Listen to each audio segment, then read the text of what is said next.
Assalamualaikum warahmatullahi wabarakatuh. Alhamdulillahirabbil alamin.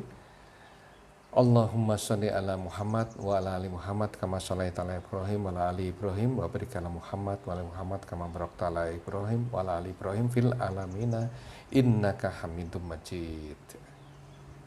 Alhamdulillah, hari ini kita bersama lagi, saya dengan Dr. Sofin. Kali ini kita bicara sedikit tentang nikmat dan rezeki.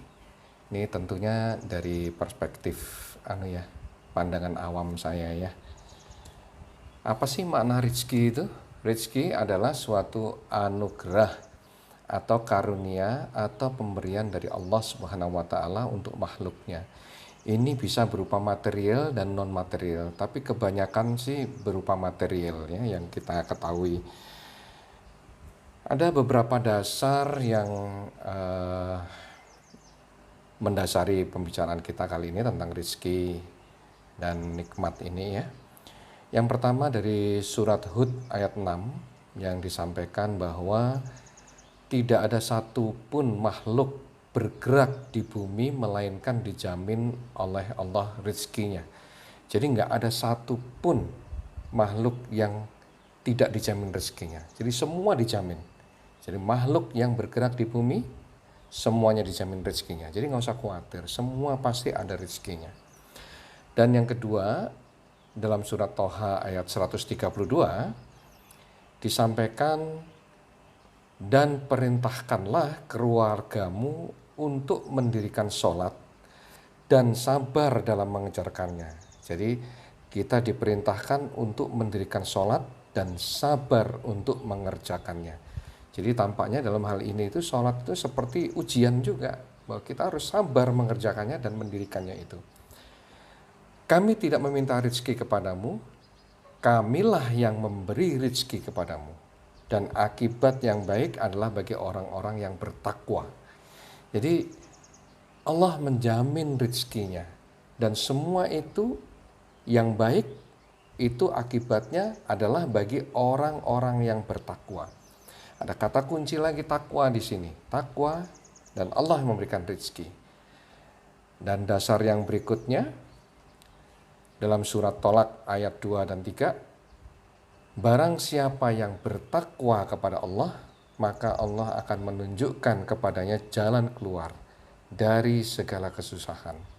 Dan diberikannya rezeki dari jalan yang tidak disangka-sangka. Dan barang siapa bertawakal, maka Allah akan mencukupkan keperluannya.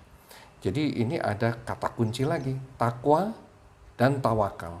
Dan Allah akan mencukupkan dan diberikan rezeki dari arah yang tidak disangka-sangka dan dicukupkan.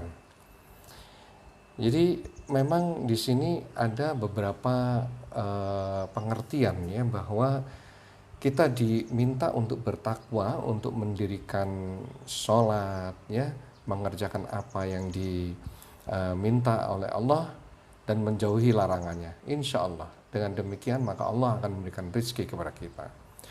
Dan dalam hadis riwayat Hakim yang disahihkan oleh Syekh Al-Albani, Tuhanmu berfirman, wahai anak Adam, sempatkanlah beribadah kepadaku, niscaya aku akan penuhi hatimu dengan rasa cukup, dan aku akan memenuhi tanganmu dengan rezeki. Jadi kita diminta untuk beribadah dan akan diberikan hati ini dengan rasa cukup dan akan dipenuhi tangannya kita ini dengan rezeki. Dan jangan menjauh dariku, jika demikian aku akan memenuhi hatimu dengan kefakiran dan aku akan memenuhi tanganmu dengan kesibukan. Jadi kalau di sini disampaikan kurang lebih kita ini jangan sampai tidak bertakwa. Karena kalau kita demikian, maka kita akan dipenuhi dengan rasa kurang terus. Dan kita akan dipenuhi tangan kita ini dengan kesibukan yang gak henti-henti. Tapi ya mungkin dapat rezeki, tapi tidak merasa cukup. tidak ada keberkahan di sananya. Jadi dalam apa yang kita sampaikan di sini nanti akan ketemu bahwa ternyata rahasianya itu sebenarnya di kita. Allah tinggal ngasih, tapi kita bagaimana? Jadi nikmat dan rezeki itu beda tipis sekali. Nikmat meliputi segala jenis kebaikan, yaitu misalnya iman, nikmat sehat, harta, anak soleh, air, oksigen, pemandangan yang indah, dan lain-lain. Semuanya baik. Tapi rezeki ada yang baik, ada yang tidak baik. Ada rezeki yang halal, ada yang haram. Jadi di sini kita bisa membedakan ya bahwa semua orang, semua makhluk diberikan rezeki, tapi bagaimana cara mendapatkan rezeki itu yang akan menentukan akhirnya nanti apakah kita diberikan keberkahan atau tidak, bisa dinikmatin atau tidak gitu. Jadi mendatangkan kebahagiaan atau tidak. Jadi kayaknya seperti ini.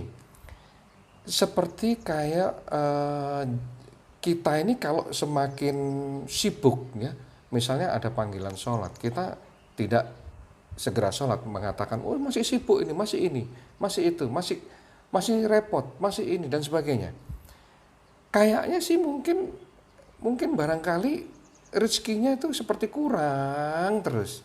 Kenapa? Tidak cukup, dia tidak merasa cukup, hatinya tidak merasa cukup, dan dia diberikan kesibukan yang nggak selesai-selesai lagi. Nah, hati-hati kalau sudah ada seperti ini, hati-hati bahwa kita ini sudah mungkin mendapatkan rezeki tapi tidak ada keberkahan di situ. Tidak baik. Rezeki yang kita dapat mungkin tidak baik. Ya, belum tentu haram, tapi tidak baik gitu. Jadi antara baik dan tidak baik, halal dan haram, ya itu kalau haram jelas cara mendapatkannya berbeda ya, tidak halal ya. Tapi kalau tidak baik, dia tidak ada keberkahan, apalagi yang haram, jelas tidak ada keberkahan. Jadi kuncinya adalah bertakwa, mendekat kepada Allah, beribadah, maka Allah akan berikan rezeki di jalan Allah. Jadi rezeki yang di sisi Allah, atau rezeki yang dipenuhi keberkahan, yang bisa dinikmatin. Tapi kalau kita mendapatkannya tidak dengan cara yang baik, maka mungkin rezeki yang didapat banyak, tapi tidak bisa mendapatkan keberkahan, tidak bisa dinikmati. Sahabat sehat sekalian, rezeki itu dikaitkan dengan ajal atau umur. Jadi seperti dalam hadis riwayat Musnad Ibnu Abi Syaibah dan Tabrani dalam Al-Mu'jam Al-Khabir, ini hadis sahih. Yang disampaikan di sini adalah sesungguhnya Ruh Kudus atau Jibril telah membisikkan ke dalam batinku bahwa setiap jiwa tidak akan mati sampai sempurna ajalnya dan dia habiskan semua jatah rezekinya. Jadi orang nggak akan dimatikan kalau semua rezekinya belum diberikan. Jadi kalau sudah lengkap rezekinya, maka dia akan dimatikan. Itulah ajalnya, ujungnya. Karena itu bertakwalah kepada Allah dan perbaguslah cara dalam mengais rezeki. Jangan sampai tertundanya rezeki mendorong kalian untuk mencarinya dengan cara bermaksiat kepada Allah. Karena rezeki di sisi Allah. Nah ini ya, rezeki di sisi Allah. Artinya rezeki yang barokah tidak akan diperoleh kecuali dengan taat kepadanya. Jadi artinya kita ini diperintahkan untuk taat kepada Allah supaya rezeki yang kita dapat adalah rezeki yang baik, yang halal, yang barokah di sisi Allah. Dan kita tidak akan dimatikan sebelum semua rezeki kita diberikan. Jadi rezeki itu belum tentu sama dengan nikmat, sahabat sehat sekalian. Boleh jadi Allah memberikan rezeki, tapi belum tentu seseorang itu dapat menikmatinya. Misal contoh, seseorang mungkin saja diberikan rezeki bisa membeli mobil mewah dan mahal, Akan tapi belum tentu bisa menikmati, misalnya lagi sakit yang parah gitu ya, bagaimana bisa menikmati mobil semewah apapun tetap nggak enak. Jadi rezeki itu identik dengan harta dalam hal ini ya. Dan nikmatnya adalah nikmat sehat. Jadi rezeki dan nikmat itu bisa suatu hal yang ya saling berhubungan. Dan memang sulit untuk dibedakan karena rezeki yang enak, rezeki yang baik itu juga bisa menjadikan nikmat bagi kita. Manusia saat penciptaannya itu sudah diberikan 4 takdir, yaitu takdir rezeki, ajal, amal, dan kecelakaan atau kebahagiaannya. Ini dalam hadis riwayat Muslim nomor 6893. Jadi ada rezeki, ajal, amal, kecelakaan atau kebahagiaannya. Jadi nikmat dan rezeki itu saling berhubungan. Lah hubungannya bagaimana ini? Rezeki itu dikaitkan dengan beberapa hal, yaitu umur atau ajal, istighfar dan taubat, dan kemudian takwa dan tawakal. Jadi tiga item inilah ya, 3 kelompok ini dikaitkan dengan rezeki.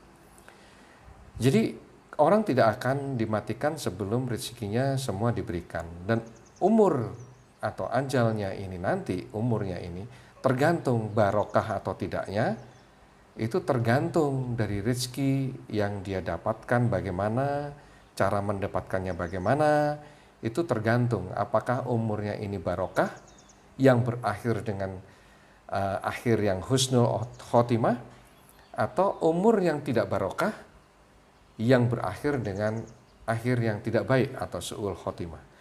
Sedangkan istighfar dan taubat, takwa dan tawakal ini berhubungan dan terikat erat dengan amal. Karena itu bisa juga amalnya ini baik atau buruk. Kalau amalnya baik, maka rezekinya akan baik. Dan dia bisa menikmati rezeki itu, dia mendapatkan nikmat dari rezeki itu. Dan orang-orang yang selalu menghabiskan hidupnya dengan cara beristighfar, bertaubat, bertakwa, bertawakal, maka dia akan beramal soleh, maka hasilnya akan baik, rezekinya juga baik, nikmatnya juga nikmat, mendapatkan nikmat yang baik, umurnya barokah, dan berakhir dengan husnul khotimah. Sedangkan kalau orang-orang yang tidak melakukan ini, ya tidak banyak beristighfar, tidak bertaubat, tidak bertakwa, tidak bertawakal, jadi artinya menjauh dari Allah, ya, menjauh dari Allah, tidak beribadah kepada Allah, maka dia juga beramal, amalnya juga tidak baik, buruk. Dia dapat rezeki, tapi rezekinya ini tidak barokah, tidak bisa dinikmati, tidak punya kenikmatan di situ. Dia merasa kurang terus, dia disibukkan dengan pekerjaan-pekerjaan dunia, tidak selesai-selesai, dan maka umurnya habis untuk mendapatkan rezeki-rezeki ini, tapi nggak barokah, umurnya nggak barokah, dan dia akhirnya yang tidak baik, ya. Nah, karena itu penting sekali bahwa perbaiki amal, karena amal ini berpengaruh pada apa yang didapat, baik nikmat dunia maupun nikmat akhirat. Jadi perbaiki amal. Bagaimana cara memperbaiki amal? Tentunya dengan cara jangan lupa selalu beristighfar dan bertaubat, bertakwa dan bertawakallah. Insya Allah rezeki yang didapat akan baik dan dicukupkan, dan akan diberikan nikmat yang baik, dan akan berakhir dengan umur yang barokah, yang berakhir dengan husnul khotimah. Jadi ini tampaknya berkaitan.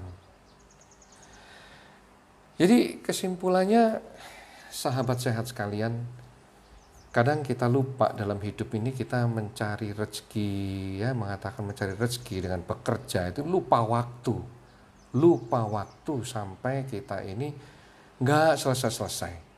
Kita sampai lupa waktu, bahkan bisa jadi lupa untuk tidak beribadah, ya. Jadi tidak mendekat kepada Allah, tidak beristighfar, tidak bertaubat, tidak bertakwa, tidak bertawakal. Jadi kerjaan kita cuma nyari rezeki terus. Jadi capek kita hidupnya. Karena apa? Karena kita dipenuhi dengan kesibukan-kesibukan, tapi tidak dipenuhi dengan kecukupan. Kita merasa miskin, terus padahal kalau dilihat dari luarnya ya kaya banget, tapi tetap merasa kurang. Nah, kenapa? Karena tidak ada yang merasa cukup.